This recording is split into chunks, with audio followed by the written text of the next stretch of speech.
Two. Okay. Welcome to the Candid Talk Podcast. This is another episode, and we promise to bring you something exciting this time. Um, Today, I'm joined by Stanley and Bane, the regulars, the absolute legends. Welcome, guys. Wow, that's a new Thank you. one. Thank you. Thank you. Thank you. Thank you. Okay. So today we are going to be talking about one of the hottest topics out of Nigeria, and it's about the current Minister of Communication and Digital Economy, um, the one and only Issa Pantami. I hope I'm pronouncing that name well. Is it Pantami, right? Mm-hmm. Issa Yes, Pantami. it's Yes. up So Mr. there's Pantami. been there's been a lot of talk about his views on Islam, and it's been considered to be very extreme. And I think I first heard about it when I saw David Hundain's feed on Twitter, and he started talking about how this minister has held or has always held extreme views. And I read an article on the BBC which talks about what he said about Osama bin Laden, being sympathetic to his causes. And also, there was an allegation of him saying that uh, I'm just trying to paraphrase here, that brings him some sort of joy if infidels are killed. Um, I'm not actually quoting him directly, but something along those lines.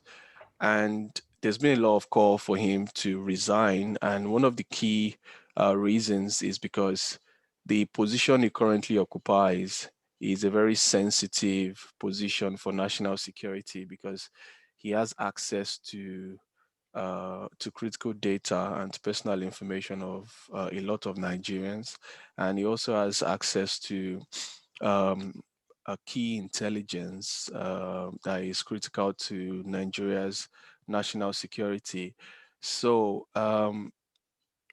obviously, the presidency has come out to put up a defense for him, and one of the points put across is the fact that we shouldn't put the baby out with the bathwater, or we shouldn't throw the baby out with the bathwater, because I think it was Sheu Garba who said that he was young when he made those comments, and he has apologized, and now that um, we shouldn't punish him for something that for a view, or for the views that he held back in the days. And obviously, he has said that he doesn't hold those views anymore.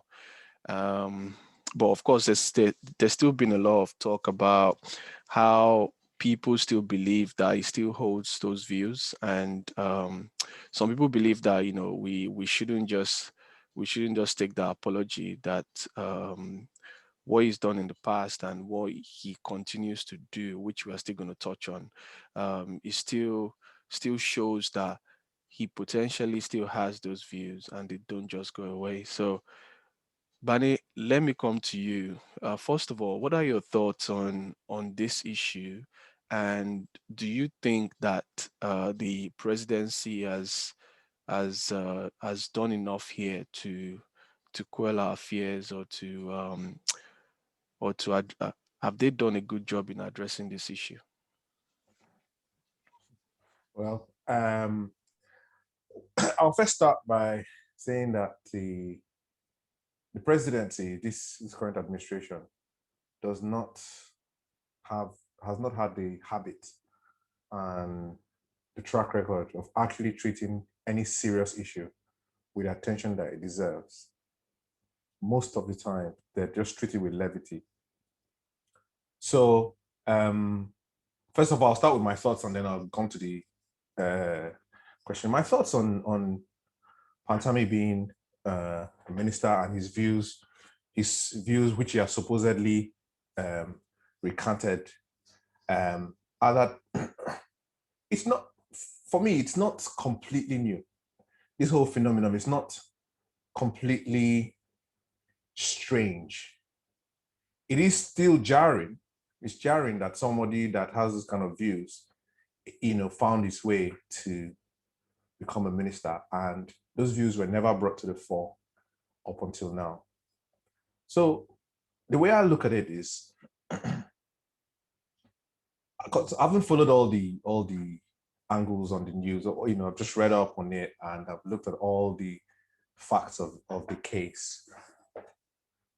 The way I see it is that this is yet again another seed we're sowing towards the future, that says it's okay if you have certain kinds of views in the past, you can rise to the highest office. And it's not completely surprising, because if you remember very well, the people that warned us against campaigning or supporting Buhari actually brought some of his views. So let's even go to the president now. The president has said some things on record that are actually, if you look at them for the content of the comments, that actually should raise eyebrows. But we supported him, and he's become president today. So, having said that, it's not completely a surprise. It's not completely a surprise that we have Pantami, who has had those views, and he's become a minister. And it's not a surprise that the presidency has defended him. So here is what I think needs to happen. I think that he needs to go. I actually think that he needs to go, even if it is true that he's recanted. And I doubt it. I doubt he has recanted those views. The reason why I doubt he has recanted is that he espoused those views publicly, but he didn't renounce them publicly. It just seems to me to be very, very, very, very convenient, isn't it? That you espouse these views very publicly, you rode on the back of it to become prominent in certain circles.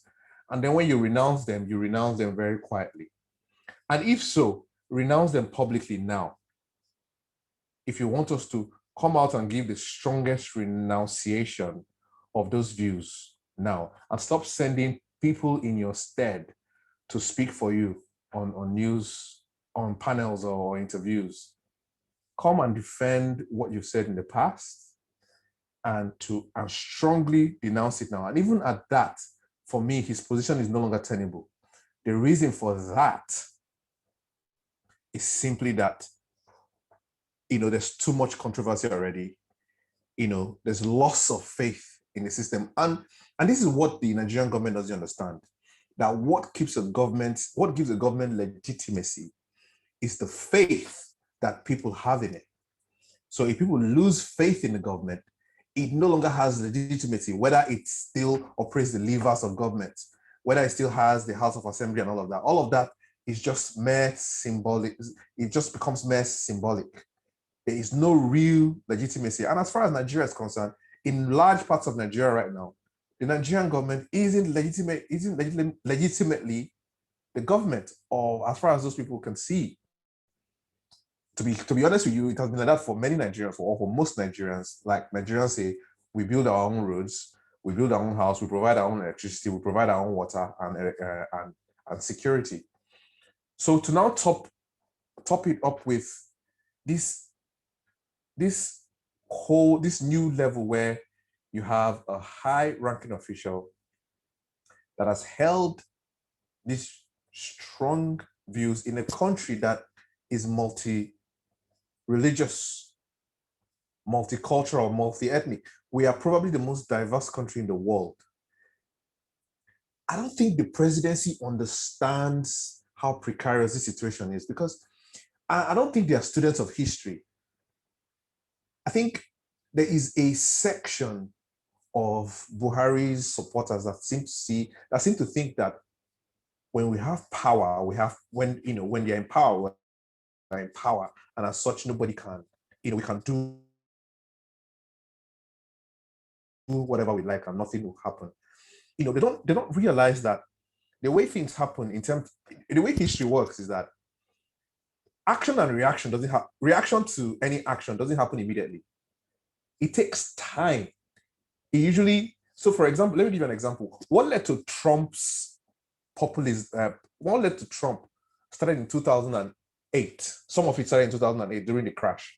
People became angry. They became angry at the establishment. But it took years. It took 8 years before we now had President Trump.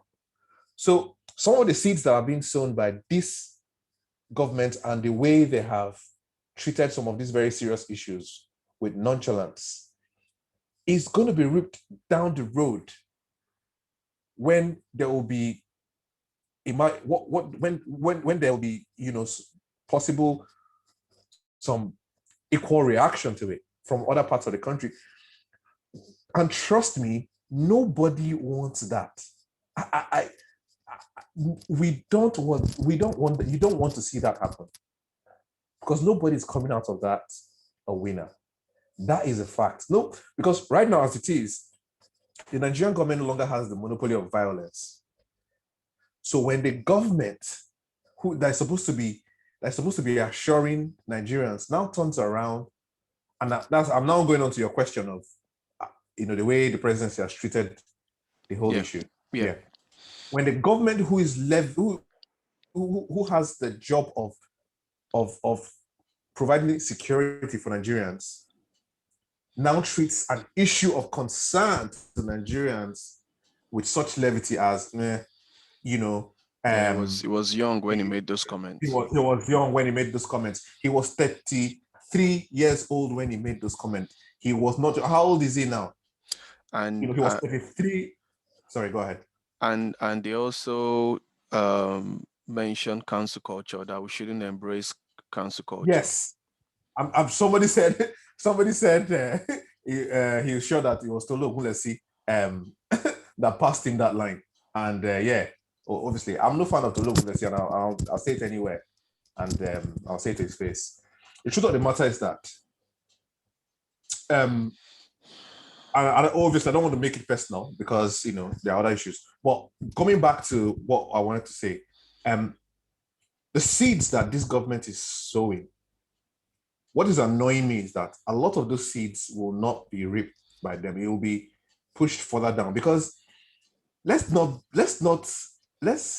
of the docility you are seeing from Nigerians, and people say, oh, Nigerians are too docile, we're too sat back. We are too laid back, sorry. Nigerians are too laid back. They don't, we're not going out to protest.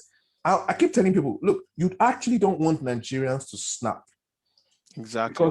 Because the day Nigerians say enough, there is no winner. You really don't want us to get there. It's going to be. I don't want to get there. It's going to be a lose-lose situation. Yeah. It is. It is. It absolutely is. It's going to be for the country. It's going to be for the whole region of West Africa. It's going to be for the world. It's going to affect you and I. It's going to affect us in profound ways. If you think that what's happening now is, it's small play. And I just want to make a comment. I want to add something else on this whole Pantami issue. So my views are, I think he should go, even if he's innocent. I think that even if he has recanted, of course he's not innocent because we've heard the audio. Even if he has recanted, I think he should go because I think he's holding a very sensitive position that shouldn't. Nigerians should have trust that the person who is handling their most sensitive data is someone they can trust and not someone they have a question mark over. So that's that. I just want to make an aside.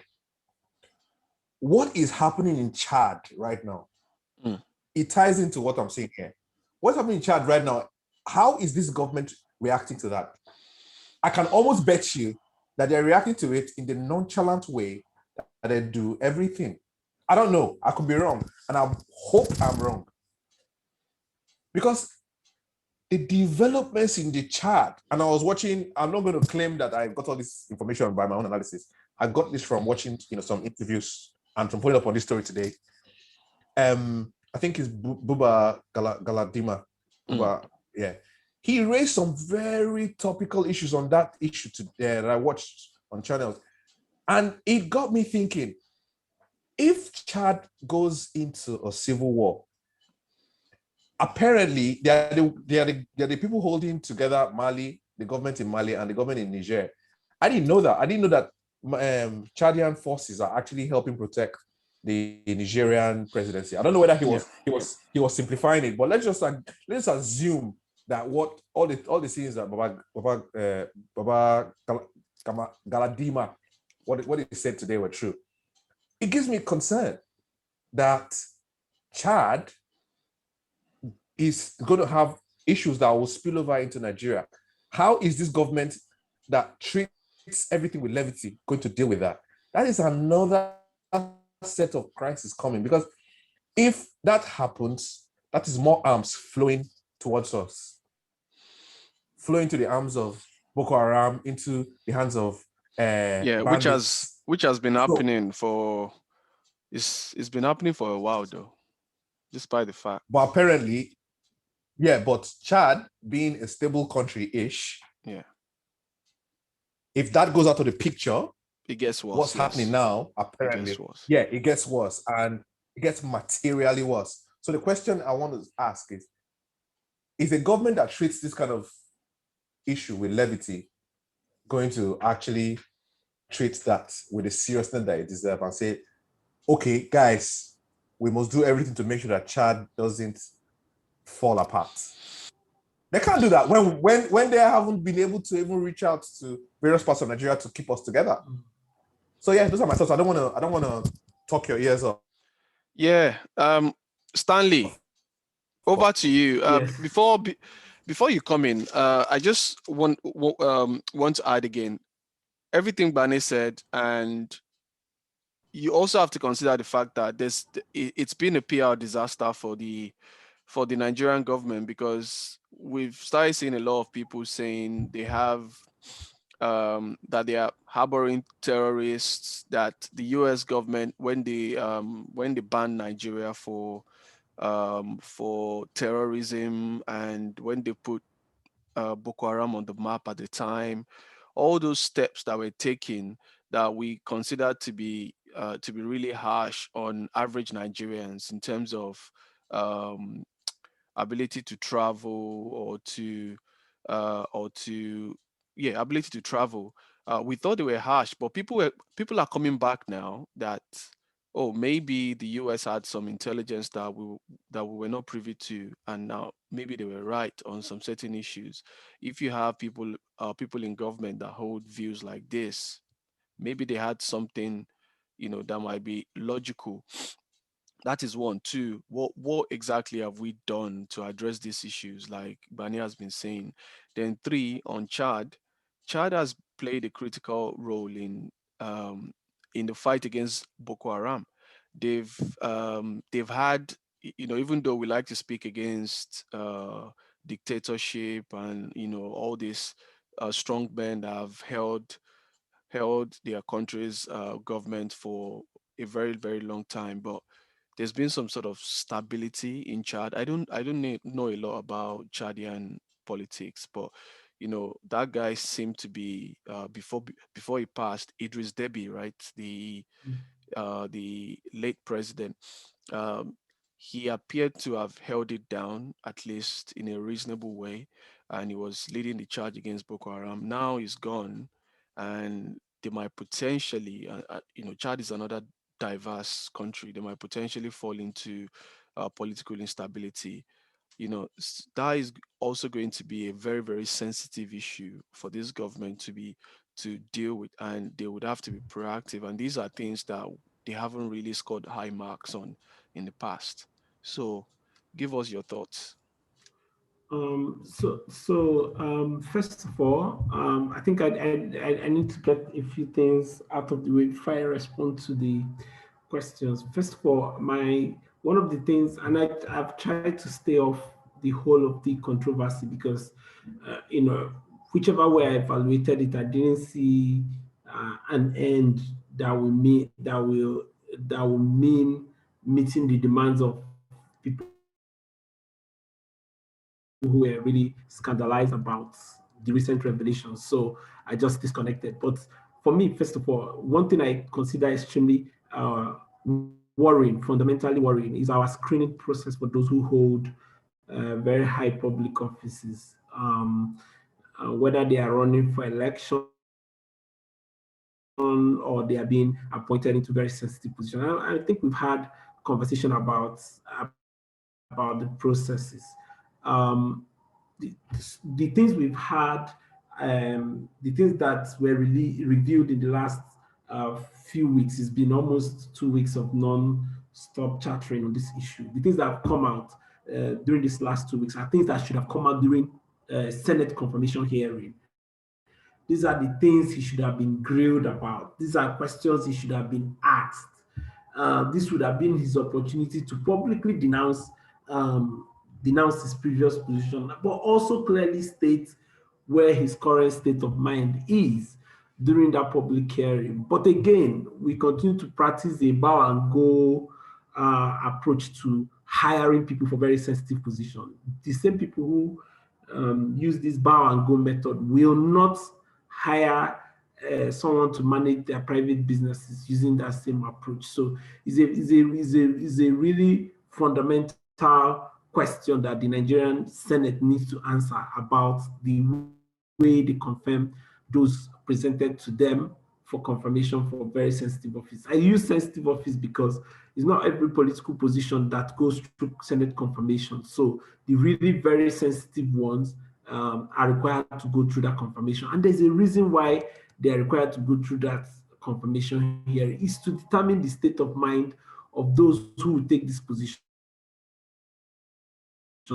It is to also understand their previous point of views, because no matter how we twist it, our point of views, our opinion shows us clearly our previous opinion, not opinion we have not heard you express. If I want to get to know someone and I want to understand the person that I don't know very well, all I need to go and look at is what the person said in the past, because that tells me how they reason, how analytical their thought process is, how deep or how controversial or how diplomatic their thoughts and processes are. So I'm extremely worried about our confirmation process. If we're a country where lessons are learned, right, it then means that by the time today, we should start reconsidering confirmation process.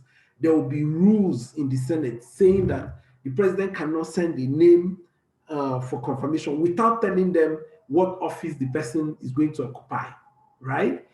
So that kind of approach allows you to then be tailored in your questioning. This approach of sending a long list of people and they are basically running blind, asking random questions, telling people to recite the national anthem will not work. That's on the part of the Senate. The other part, which is another critical institution that we need to show concern about, is our DSS. DSS continues to play an important role in the confirmation process. They produce security reports. We really need to get our DSS to understand where their service to the president ends and where their service to the country begins. Because as much as the DSS is more like the personal security of the president, they are mandated to produce security report that accompanies candidates for confirmation hearing. What part of that information, what part of the things we've heard in the last few days was included in the security reports they made available to the senators ahead of the confirmation hearing? So that is another critical institution we need to look at. Addressing Pantami himself and his renunciation of his views and all of that. One question I'll put to him is that the views that's been alleged that he has well confirmed, because there are tapes which he has not denied. The views that he has been confirmed to have expressed publicly. If he honestly answers a visa application to the US and UK or any of these other developed countries, and they ask him, have you expressed views that support terrorism? If he answers honestly, if he answers that question, if he has answered that question in the past honestly, does he think he will be given visa to any of those countries? It's a simple test. And now, and I said, and I got that angle, as a way of responding. That is such a good point.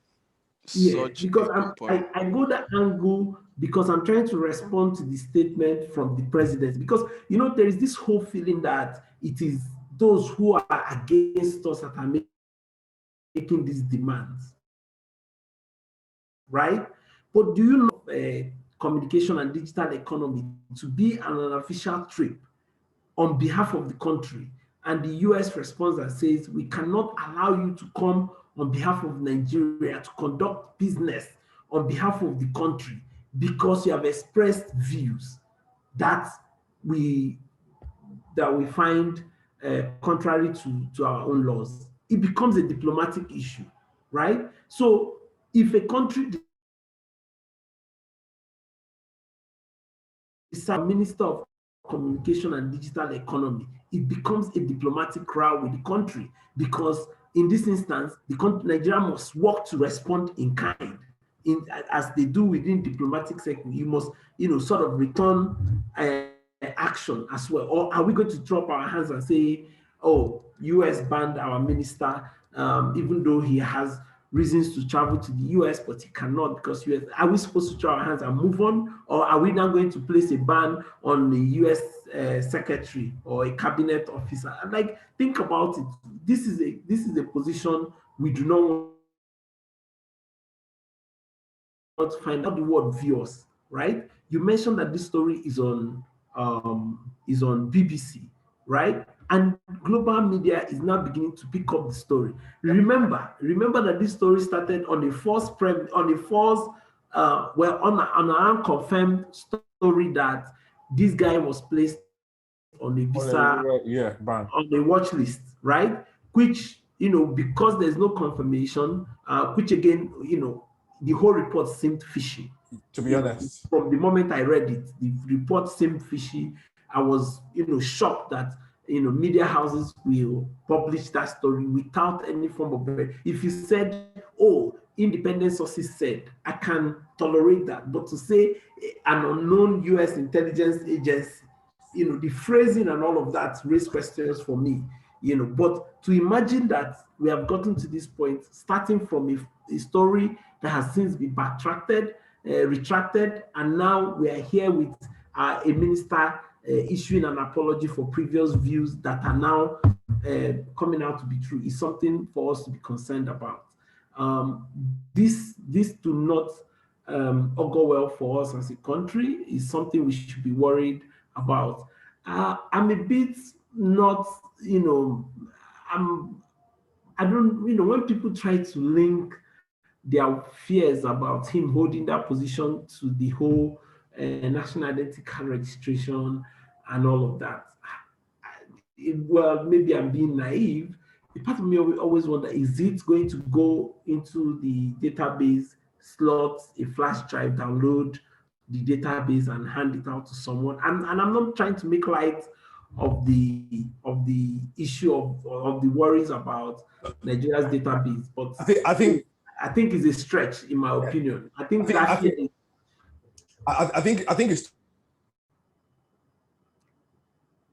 that. Hello, can you hear me? Yes, we can hear you. Yeah. So I think there are two parts to it. There is a part which, like you said, he probably doesn't have that sort of, going to get people's details and say, okay, that person says something on Twitter. We know where we know his geolocation. Let's go and do something about it. That you're right. That's a stretch. The other part, though, is that, it is the soft, what we call like the soft power part of it, really, for lack of phrase to use. The appearance of exactly. I understand the worry. I understand the whole worry about perception, but I really don't. If I'm making an argument of why he should be fired, I know that there is that security worries, right? But I don't think he's well, I'm not speaking for him, but I don't think his own Stanley. his views.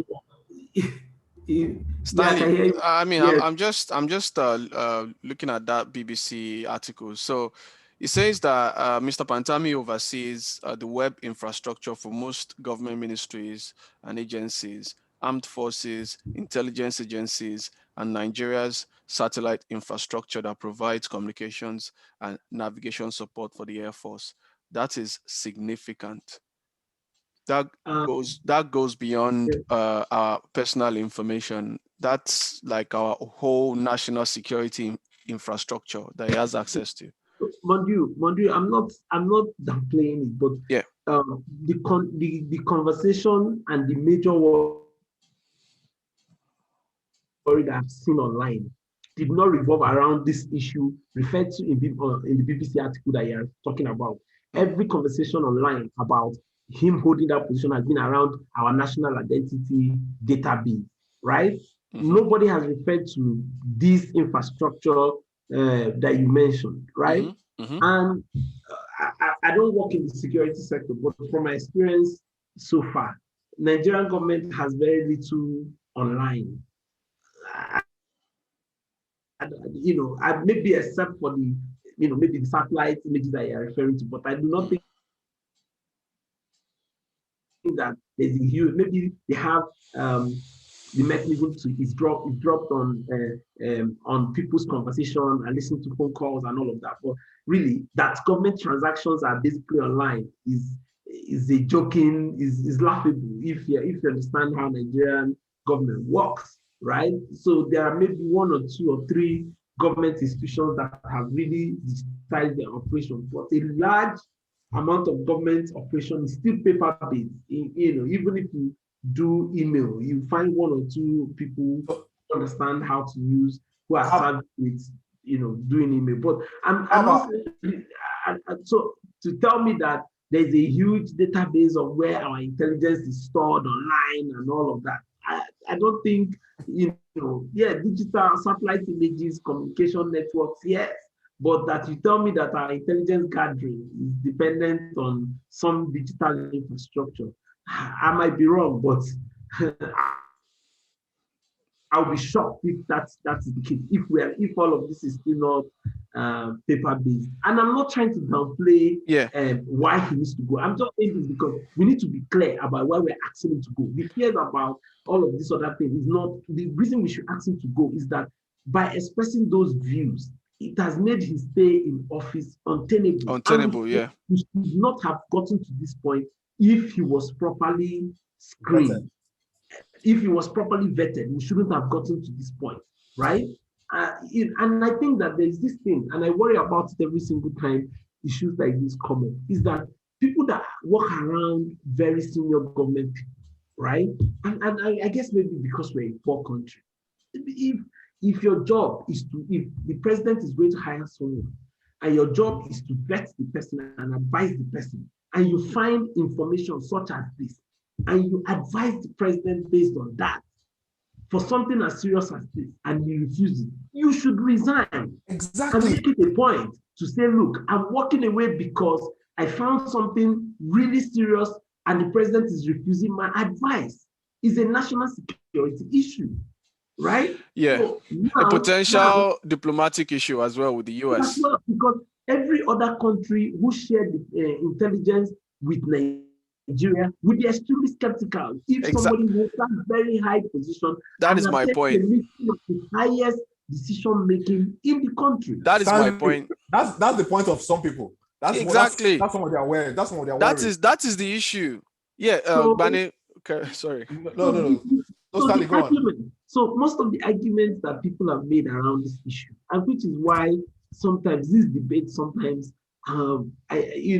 I just listen in and shrug and like, well, because that is why, because of the argument people made, is why the Garba can confidently think that he's talking about opposition, and then say, "Oh, this is cancel culture."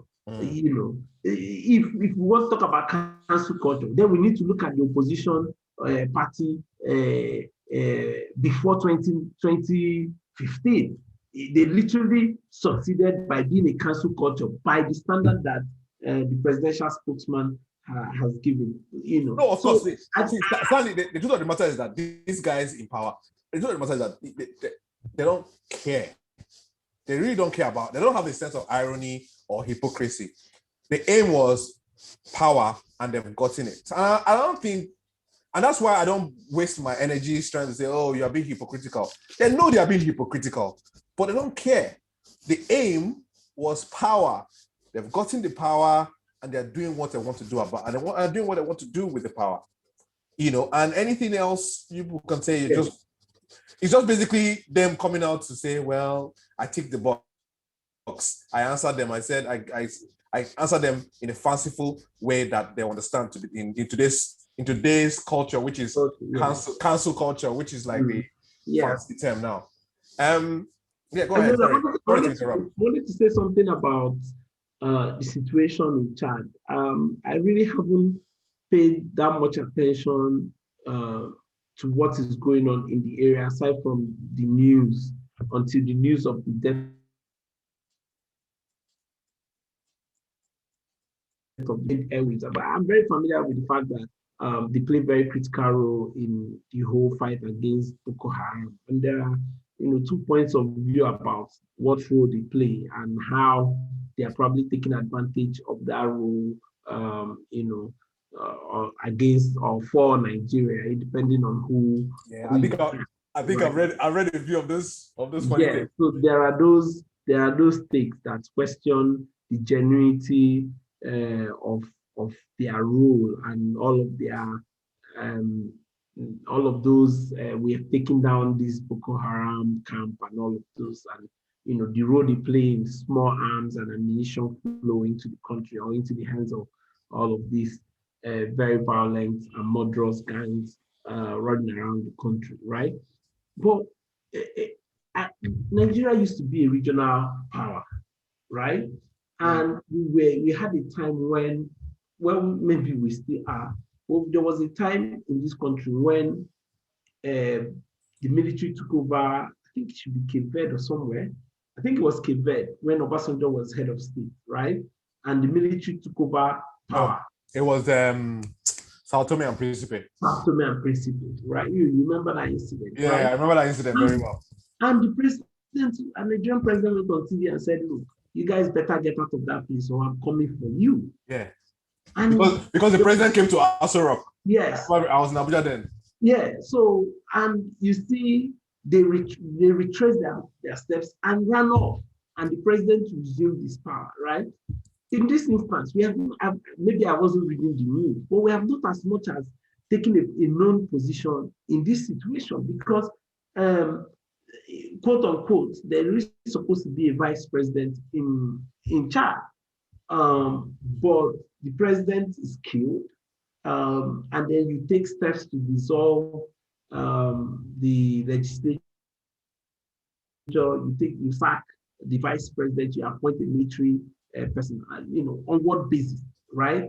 And then we are carrying on, and this is supposed to be our close partner, and we have not stepped up to lead the ECOWAS sub-region. There seems to be this, do not say anything outside kind of perception I get from Nigeria. Maybe I have not read the news, but I haven't seen anything. I haven't either. So I haven't seen anything that shows Nigerian government taking any action or taking a known public position one way or the other. So it's really something to be worried about, especially considering the strategic position that we have Chad, Niger, in terms of ability of small arms to flow in from places like Libya into our country. Is something that we should be concerned about in terms of who leads and how that process is arrived at. So I'll be very concerned. Yeah, because one of the things, I'm sorry to just interrupt Mondu.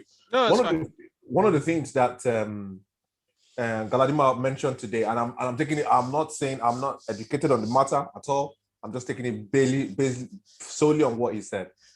One of the things he said that really gave me concern was the fact that just like us too, there is some sort of tension between the north of Chad and the south. The north is predominantly Muslim, the south is predominantly animist. So there's also that tension as well. So I'm like, okay, if this thing, if the brown stuff hits the fan, it's gonna spread quite quickly. It's going to even make our condition in that region, even worse than it is. Because look, there's already small arms flowing around. So if there's a full-blown war in Chad, of course, refugees will head towards Nigeria, and with refugees come with all sorts of things, small arms, criminals. Everybody will just sort of, and then in that instance, you are trying to save life. It becomes a refugee kind of situation, and we are not going to be in that instance of trying to make sure that people are safe. They're not also, worrying about terrorists and all of that and small arms. It's going to be like a really difficult situation, and that is why we need to step up and try. They're taking that step, and they do not want to because of the security nature. Maybe it's possible. Maybe that is happening. Even because of the security nature of what is going on there, they are trying to do it out of media. Even the broken clock is right twice. So yeah, maybe it's happening. So let me give them a benefit. Bunny, I've interrupted you today. I've interrupted Stanley today a lot. Sorry. No, it's fine. I mean, it adds to the quality of the conversation. This issue with access to information, in your opinion, because like you said, I'm not educated on this matter. I don't know a lot about it, but you've heard rumors that that state actors are passing intelligence to Boko Haram. That's very plausible. That, of course, there's no evidence to confirm that, but we've heard the rumors that they're passing intelligence to them. Now, based on the access that Issa Pantami has, is it possible that he has access to critical information on how to fight Boko Haram? And when you put that beside, or when you juxtapose that with his past comments on Boko Haram, I think he says something along the lines of they're killing our brothers or something like that. But dude, let's put that in context. He was in at the height of the whole opposition to the GJ government, and he was saying that in the context of the high-handedness of the Nigerian Army's response and crackdown on Boko Haram compared to how the Nigerian government was responding to the Niger Delta militant. I'm not defending him. I just want us to. So based on that, was he talking about how the Nigerian government was killing innocent people? When I look at the comparison he made, because when you look at that particular statement, he was saying that look at how the government is treating the Niger Delta militants, and look at how they are killing the Boko Haram terrorists, right? So he was making that comment in terms of the house, because he made a direct reference to the amnesty program that was given to the Niger Delta militants, and he was saying, the army is going ahead and directly killing these militants versus the Niger Delta militants who are getting, the army was going ahead and killing the Boko Haram militants versus the Niger Delta militants who were getting paid amnesty, right? And, thinking about it, there was, this was a view that was generally, because it's a generally held view that somebody who will support that kind of position should hold a sensitive position. But I just don't want us, let it not be that we are not presenting his statement within that context. But that makes sense. That makes sense. How about the word brother? Did he use the word brother though? I think he was referring to that in respect to Osama bin Laden or something, or one of these. No. What you said about Osama bin Laden is he did say that they were killing our own brothers, right? Right?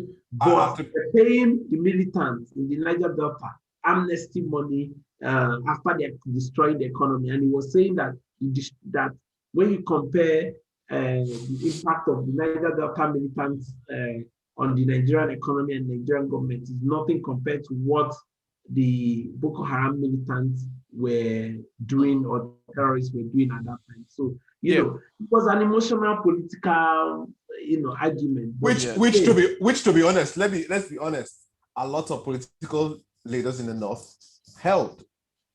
A lot of the hardliners held. And I'm not saying that a lot of people did not hold that view. Yeah. But it was a wrong view because absolutely. It was a wrong view because we were dealing with people who publicly and clearly declared their intention to destroy the country. So it was. I don't know how I will condemn, and I always do condemn the approach of the Nigerian military, be it in the northeast, be it anywhere else in the country. There is this extreme high-handedness of this whole approach that everything, right? So, and I can understand it's well documented, right? It's like, so that I condemn the approach the Nigerian army uses in the northeast. In the northeast is not a sympathy that the Boko Haram people should be allowed to go. I am always very worried at the civilian casualties that come out of those kind of operations. So because genuinely concerned about. Yeah, I think there was an Amnesty International report. Yes, on that. It's well documented now. I mean, there are people on Twitter who've lost families, people who, perfectly, everyday people in the northeast especially. Collateral damage as well, right? Collateral damage. I want to talk about collateral damage. We're just talking about, there's a behavior of Nigerian authorities to security in general, which is very, very absolute. They don't draconian. Very draconian, and they use a dragnet. The Nigerian authority, when carrying out or security operation, they don't believe in surgical operation. No, they believe in let's just drag everybody. A blanket approach. So basically, there's some dodgy dudes over there. Everybody in the building is suspect. So there are 200 people in a place. Yeah. One person is a terrorist. They are willing to kill all 200. Everybody, 200 people. One person. One person. So that approach should be condemned. There should be a rule that says, I would rather allow one criminal get away than kill an innocent person. That should be extremely sacrosanct in their operation. But I think the reverse is the other way, that you rather kill 1 million people than allow one criminal escape. And that approach is always condemned. It should never be supported, no matter how heinous the crime is. No one innocent person deserves to be killed in an attempt to get one criminal. Not one. Yeah. Guys, another question for Bani, you can take this before we go. So the first one was the access to information, the Boko Haram angle. Of course, we've sort of tried to cover that. Then information sharing with other countries. So if, for instance, a Western country wants to share information with us, and we have this issue now making the rounds of somebody that has a questionable history with being sympathetic to causes of terrorists. Is this going to be an issue? Are they going to pull this as an issue, or are they going to flag this as an issue? Then the third one has to do with the US. What he said about Osama bin Laden, that bin Laden is he considered bin Laden to be a better Muslim than he was at the time. So and of course, how significant Osama bin Laden is, and if you ever make that kind of statement, you are going to have to say yes on that form, that visa form, if you have to apply for a visa to get into any Western country. I am saying Western country because, that's a very clear reference. Most countries will probably ask you that question because it has to do with terrorism, right? So they don't care if you answer that question on the US visa application form, you will be shared with, there's this network of countries, Canada, Australia, UK. Exactly, they share that intelligence. That intelligence will automatically be shared with all of those countries. So my question to you is, do you not think that they know already? I think that I know. Yeah. I mean, if an independent journalist could dig this up, I think the United States of America definitely knows. That's what I think. But circling back to No, but it's not that we think they know. If you look at the WikiLeaks cables, this US State Department WikiLeaks cables that came out, it's already written in there. The references to burning more churches and being kicked out of school. They already know. So. Exactly. So it's a given. So my question, my answer to your question is a question.